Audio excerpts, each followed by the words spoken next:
The new Adventure Camp episode can be perfectly described with just three words: fresh air breath, because after what happened in the previous horrific episode, this episode was actually really good and interesting.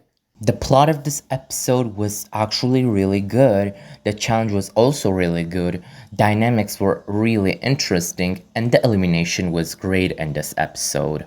In this video, we are going to analyze the new episode of this Venture Camp, see what's up with its best and worst features, talk about one of the contestants that got eliminated before in the All-Stars, and we will also talk about the elimination, and we will also do some predictions about the next episodes. Okay, so the first thing that I would like to talk about in this video is the love triangle between Rhea, Alec, and Connor. As someone who loves Rhea and Alec, I got to say that I couldn't stand both of them in this episode. First of all, Alec seems to turn into a gender-bend rip-off version of Millie from Total Drama Reboot, trying to act like he's not a bad person. This entire episode, however, seemed like it was trying to portray Alec as not just a bad person, but as a coward in general. He was a horrible father, he was a horrible husband, and he was always trying to dodge the responsibility for the others. And then in the other hand, we have Rhea, who does exactly the opposite thing compared to Alec. She acted like a bitch during this episode, of course in the bad sense of that word. And it's not just about the fact that she randomly decided to push Connor into water from the bridge after the challenge. It's also about the fact that now she seems like she's proud of what happened between her and Alec a few nights ago. And now she manipulates Alec and forces him to not talk to Connor, calling him an enemy. So yeah, I feel like Rhea really fell down in my eyes after what she did to Connor in this new episode. And speaking of Connor, as someone who is not a big fan of Jake and Connor, I have to admit that this episode made them slightly more rootable for me.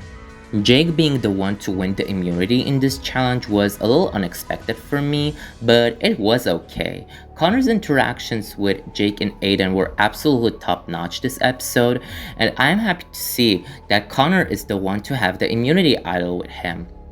This fact, however, has a really big twist. Now that Gret knows about him having the immunity totem, his destiny clearly depends on what will Gret do. I feel like there are two main different ways in which Gret can use the information about Connor having the immunity totem. She can either lie to Rhea and Alec, make a secret truce with Connor and Jake to get rid of Rhea or Alec, or she can secretly steal the immunity totem from Connor, which can work too. But really, I feel like Gret and Ali are definitely the most interesting characters to watch during this episode.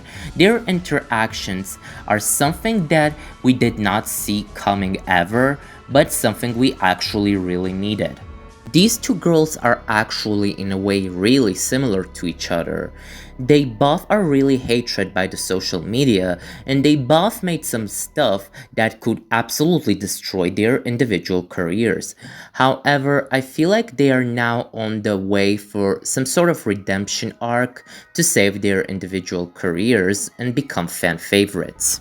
But I feel like we all can agree that probably the most iconic character of this episode was Ali. I love the transition from the previous horrific episode in which Ali seemed to damage her reputation heavily to this new episode, which probably seemed to be Ali's best episode so far. Ali gave literally everything during this episode: the drama, the conflict, the comedy, the iconic moments, interesting interactions, and so much more. Ali's behavior in this episode definitely felt like Rhea's gay-destructing nature combined with the determination of Ellie from season 1. And I will say even more, this whole situation felt like a heavy throwback at what happened with Ellie and Tom in the episode 10 of season 1. You see, in that episode, Ellie was forced to side with Fiore and Alec to make sure that she doesn't make it to the final four with Miriam, Jake, and Tom. Cause in that case, she would have been eliminated by them. And pretty much the same happens here with Ali, and I love to see it.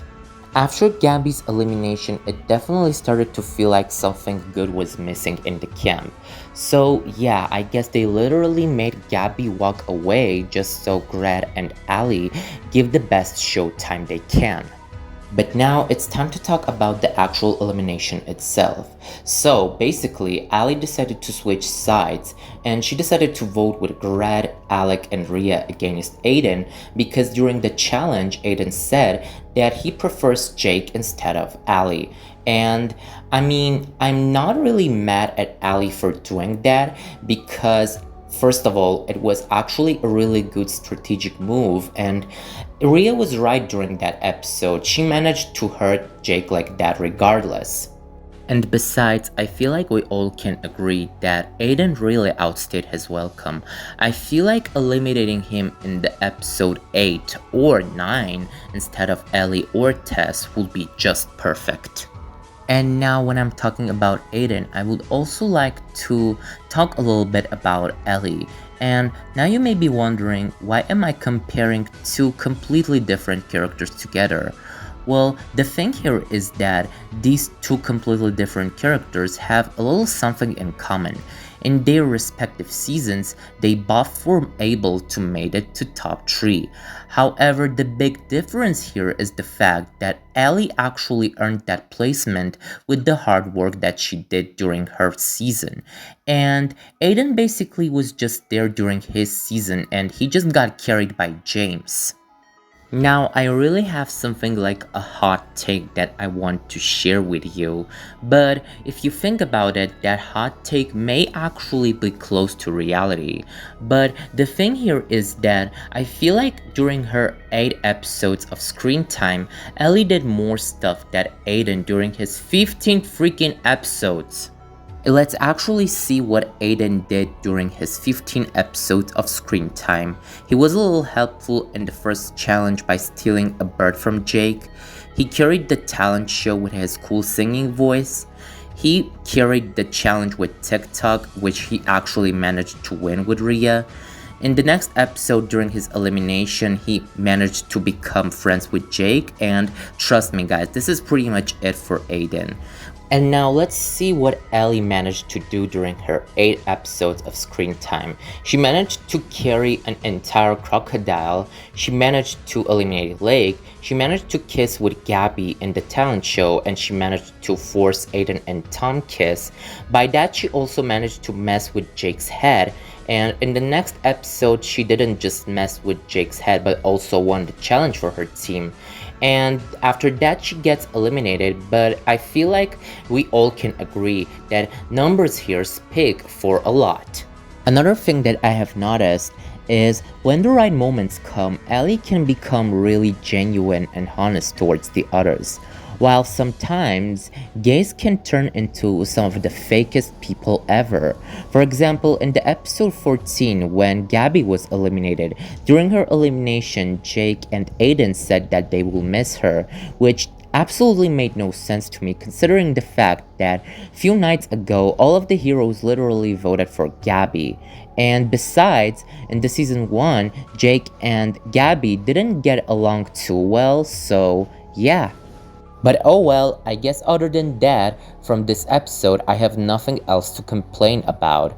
Great episode, interesting plot, interesting dynamics and interactions, cool challenge, and greatly handled elimination.